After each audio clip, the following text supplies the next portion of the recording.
जय Hind friends, welcome to our channel. आज हम बात करने वाले हैं हिस्ट्री से रिलेटेड कुछ इंपॉर्टेंट क्वेश्चंस की। तो आइए डिस्कस कर लेते हैं। क्वेश्चन नंबर फर्स्ट है, the Aligarh movement was started by. ये जो अलीगढ़ मूवमेंट है वो किसने स्टार्ट किया था? तो ये किया था सैयद अहमद खान ने। इनको सर सैयद अहमद खान बोलते हैं। Okay, option D is the correct answer. ये जो अलीगढ़ मूवमेंट है इसको मुस्लिम मूवमेंट भी बोलते हैं। ओके, ठीक है। नेक्स्ट क्वेश्चन है, हु रेज द स्लोगन जय जवान जय किसान। ये जो जय जवान जय किसान का स्लोगन है वो किसने दिया था? तो ये बोला था लाल बहादुर शास्त्री जी ने। Okay, option B is the correct answer. And ये जो स्लोगन है वो 1965 में इन्होंने दिया था। ओके, नेक्स्ट क्वेश्चन है, Genghis Khan was the founder of which empire. इनको चंगेज खान भी बोलते हैं। इन्होंने किस एम्पायर को स्टैब्लिश किया? तो ये किया था मंगोल एम्पायर को। Option D is the correct answer. Okay, Mongol empire को इन्होंने शुरू किया। नेक्स्ट क्वेश्चन है, who was the first chief minister of Delhi. Delhi जो कैपिटल ऑफ इंडिया है उसके फर्स्ट चीफ मिनिस्टर का नाम पूछा है। तो ये है Chaudhary Brahm Prakash. Okay, option D is the correct answer. And women chief minister जो दिल्ली की हैं फर्स्ट, वो हैं सुषमा स्वराज। ओके, तो ये याद रखना। नेक्स्ट क्वेश्चन है, who among the following represented India women in the second round table conference.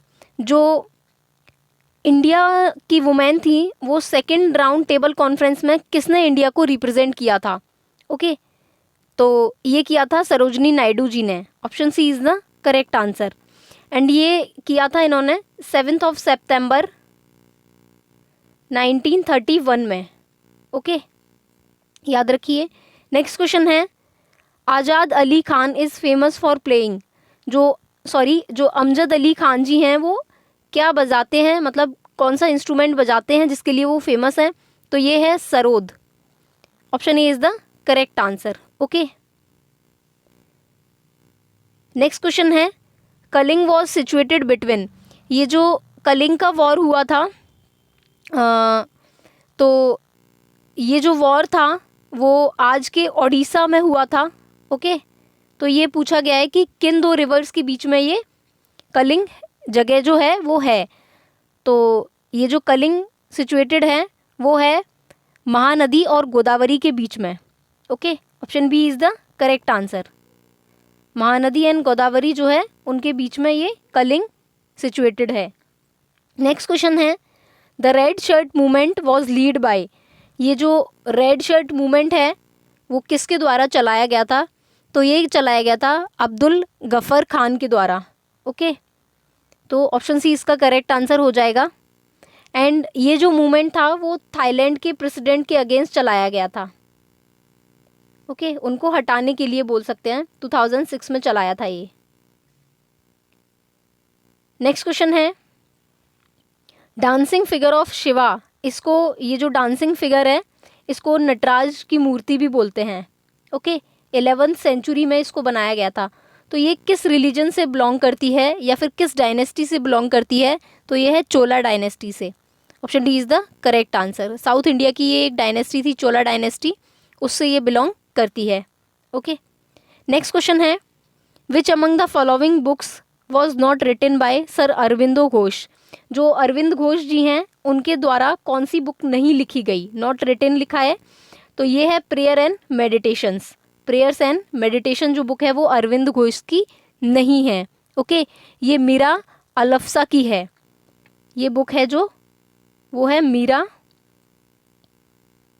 अलफसा की, prayer and meditations. Okay, next question है, Annie Besant become the first ever women president of INC Indian National Congress in which year. जो Indian National Congress है उसका establishment कब हुआ ये आप लोग कमेंट बॉक्स में लिखिए। और ये जो एनी बेसेंट हैं वो उसकी प्रेसिडेंट बनी थी 1917 में। Option B is the correct answer. Okay, next question है, the 1857 revolt was called as the first war of independent by. जो 1857 का जो रिवॉल्ट था, ओके, वो the first war of independence ऐसा उसको किसने बोला? ओके, तो ये बोला गया था Vinayak Damodar Savarkar. Okay, option B is the correct answer. इन्होंने बोला था कि जो 1857 का जो रिवॉल्ट हुआ है वो फर्स्ट वॉर है इंडिपेंडेंस के लिए। ओके, नेक्स्ट क्वेश्चन है the national anthem of India was first sung publicly in which session of INC. पूछा गया है कि जो इंडियन नेशनल कांग्रेस का जो सेशन था, किस सेशन में जो इंडिया का नेशनल एंथम है उसको फर्स्ट टाइम गाया गया। ओके, तो ये गाया गया था 1911 कलकत्ता सेशन में। Option B is the correct answer. Okay, next question है Swadeshi movement started in which year. जो स्वदेशी मूवमेंट था वो किस ईयर स्टार्ट हुआ था? तो ये हुआ था 1907 में। ओके, ऑप्शन ए इसका करेक्ट आंसर हो जाएगा। नेक्स्ट क्वेश्चन है the Humayun Tom was constructed by. ये जो हुमायूं टॉम है इसको किसके द्वारा बनाया गया था या बनवाया गया था? तो ये बनवाया गया था इनकी वाइफ हमीदा बानो बेगम के द्वारा। ओके, ऑप्शन सी इसका करेक्ट आंसर हो जाएगा। नेक्स्ट क्वेश्चन है who had given the idea to have a constitution of India. किसने ये आइडिया दिया था कि इंडिया के अपना एक कॉन्स्टिट्यूशन होना चाहिए? तो ये दिया था एम.एन. रॉय जी ने। ओके, 1934 में दिया था ये। इन्होंने बोला था कि इंडिया का अपना खुद का एक कॉन्स्टिट्यूशन होना चाहिए। ओके, नेक्स्ट क्वेश्चन है which of the following article was given autonomous status to the state of Jammu and Kashmir. जो जम्मू एंड कश्मीर को स्टेट को, पहले स्टेट था अभी यूनियन टेरिटरी है, उसको जो स्पेशल स्टेटस है वो किस आर्टिकल के द्वारा मिला था? तो ये मिला था 370 के द्वारा। ओके, आर्टिकल 370 के द्वारा। एंड 35 ए बी है इसी में। ओके, नेक्स्ट है, अभी तो खैर नहीं है ये, अभी तो हटा दिया गया है, 370 एंड 35 ए हटा दिए गए हैं और जम्मू एंड कश्मीर को लद्दाख है जम्मू एंड कश्मीर दो यूनियन टेरिटरी बना दिया है अभी। ओके, नेक्स्ट क्वेश्चन है constituent assembly of India was founded in which year.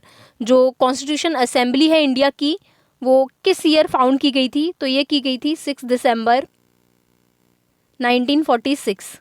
Okay, option B इसका करेक्ट आंसर हो जाएगा। One more thing, comment box में आप लोग बताइए कि इंडिया के कॉन्स्टिट्यूशन को बनने में कितना टाइम लगा था।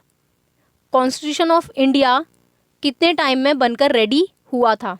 ओके, नेक्स्ट क्वेश्चन है which Mughal emperor introduce artillery in the military strategy. जो किस मुगल एम्परर ने अपनी मिलिट्री में आर्टिलरी गन्स वगैरह इंट्रोड्यूस की थी या फिर उनको अपने मिलिट्री में ऐड किया था? तो ये किया था बाबर ने। Option D is the correct answer. With the help of Ottoman empire and Turk empire. जो ऑटोमन तुर्क थे उनकी हेल्प से एंड एक और थे पर्शियन की हेल्प से भी इन्होंने ये आर्टिलरी स्टार्ट की थी अपने एम्पायर में। नेक्स्ट क्वेश्चन है the war which lead to the establishment of Mughal empire in India. कौन सी वॉर है जिसकी वजह से इंडिया में जो मुगल रूल है वो इस्टेब्लिश हुआ था? तो ये थी first war of Panipat. Okay, Panipat का जो फर्स्ट वॉर था, ऑप्शन ए इसका करेक्ट आंसर हो जाएगा। उससे मुगल एम्परर यहाँ पर स्टेब्लिश्ड हुए थे। एंड ये पानीपत का जो वॉर था वो सल्तनत पीरियड में, जो सल्तनत काल का जो लास्ट एम्पायर था, लोधी एम्पायर, तो सिकंदर लोधी एंड बाबर के बीच में ये हुआ था। ओके, बाबर जो थे वो मुगल एम्पायर की इस्टेब्लिशमेंट किया था उन्होंने इंडिया में, एंड लोधी जो थे तो ये लास्ट एम्पायर था आपके सल्तनत पीरियड का। ओके, तो लोधी एंड बाबर के बीच में ये पानीपत का फर्स्ट वॉर जो है वो हुआ था। ऑप्शन ए इसका करेक्ट आंसर हो जाएगा। नेक्स्ट क्वेश्चन है Vijayanagara and Bahmani sultanates fight frequently for control over. ये जो विजयनगर और बहमनी साम्राज्य है ये किस चीज़ को पाने के लिए दोनों लड़ रहे थे बहुत ही ज़्यादा? तो ये रायचूर के दोआब वाले एरिया को पाने के लिए लड़ रहे थे, बिकॉज यहाँ पर काफ़ी ज़्यादा प्रॉस्पेरिटी थी, काफ़ी ज़्यादा अच्छी मतलब क्रॉप्स वगैरह होती थी इधर, तो इसलिए ये दोनों जो एम्पायर थे वो रायचूर के दोआब वाले एरिया को पाने के लिए आपस में लड़ रहे थे। ओके, नेक्स्ट क्वेश्चन है, when was Poona pact concluded? जो पूना पैक्ट था वो कब हुआ था? तो ये हुआ था 1932 में। Option A is the correct answer. Okay, next question है, when did Tilak start home rule movement? जो तिलक है, बाल गंगाधर तिलक जी, उन्होंने होम रूल मूवमेंट कब स्टार्ट किया था? तो ये किया था अप्रैल 1916 में। Option A is the correct answer. Next question है, which ruler of slave dynasty divided his empire into iqtas known as iqtadari system? Okay, किस रूलर ने जो स्लेव डायनेस्टी है उसको दो एम्पायर में डिवाइड कर दिया था? तो ये किया था इल्तुतमिश ने। Option B is the correct answer. जो इल्तुतमिश है वो स्लेव डायनेस्टी से रिलेटेड है। ओके, वन मोर थिंग, ये जो इल्तुतमिश है वो कुतुबुद्दीन ऐबक का स्लेव था। नेक्स्ट क्वेश्चन है, who is regarded as maker of modern India? किसको मेकर ऑफ मॉडर्न इंडिया के नाम से भी जाना जाता है या उनको मेकर ऑफ मॉडर्न इंडिया बोलते हैं? ओके, तो ये बोलते हैं राजा राम मोहन रॉय जी को। Option D is the correct answer. Okay, next question है, Balban was related to which dynasty? ये जो बलवन है वो किस डायनेस्टी से रिलेटेड है?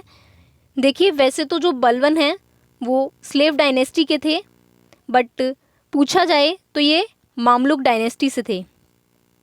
जो सल्तनत पीरियड में जो स्लेव डायनेस्टी थी उससे ये रिलेटेड थे, बट इनका खुद का जो डायनेस्टी थी वो थी मामलुक डायनेस्टी। ऑप्शन ए इसका करेक्ट आंसर हो जाएगा। ओके, नेक्स्ट क्वेश्चन है, which language was used in Mughal rule? कौन सी लैंग्वेज जो है वो मुगल टाइम पर यूज़ की जाती थी? ओके, किसी भी वर्क के लिए या बात करने के लिए, तो वो थी Persian language. Option D is the correct answer. Okay, one more thing, जो मुगल से पहले जो सल्तनत पीरियड था उसमें भी पर्शियन लैंग्वेज ही यूज़ की जाती थी। ओके, नेक्स्ट क्वेश्चन है, Mohenjodaro was locally named as? Mohenjodaro का जो ये तो मोहनजोदारो जो है वो इसका सिंधी में नाम है। ओके, जो सिंध प्रांत जो है पाकिस्तान वाला, तो उसकी वजह से इसको मोहनजोदारो बोलते हैं, बट इसका जो लोकल नेम है वो है माउंड ऑफ डेड। ओके, मृतकों का टीला। Option C is the correct answer. Mound of dead बोलते हैं इसको। ओके, नेक्स्ट क्वेश्चन है, during Indian freedom struggle who of the following founded the Prarthana Samaj? जो इंडियन फ्रीडम स्ट्रगल था उस टाइम पर किसने जो प्रार्थना समाज की स्थापना की या उसका इस्टेब्लिशमेंट किया? तो ये किया था Atmaram Pandurang. Option A is the correct answer. Okay, next question है, Tipu Sultan was known as tiger of? Tipu Sultan को किस जगह का टाइगर बोला जाता है? तो ये बोला जाता है tiger of Mysore. Option A is the correct answer. Okay, last question है, which of the following metals was not known during the Indus valley civilization? देखिए, यहाँ पर पूछा गया है जो इंडस वैली सिविलाइजेशन है उस टाइम पर जो लोग थे वो किस मेटल को नहीं जानते थे? ओके, तो वो आयरन को नहीं जानते थे, वो लोहे को नहीं जानते थे। ओके, ऑप्शन ए इसका करेक्ट आंसर हो जाएगा। So that's all for today. Okay, and video पसंद आ रहा है तो please like share and subscribe to our channel. Thank you so much.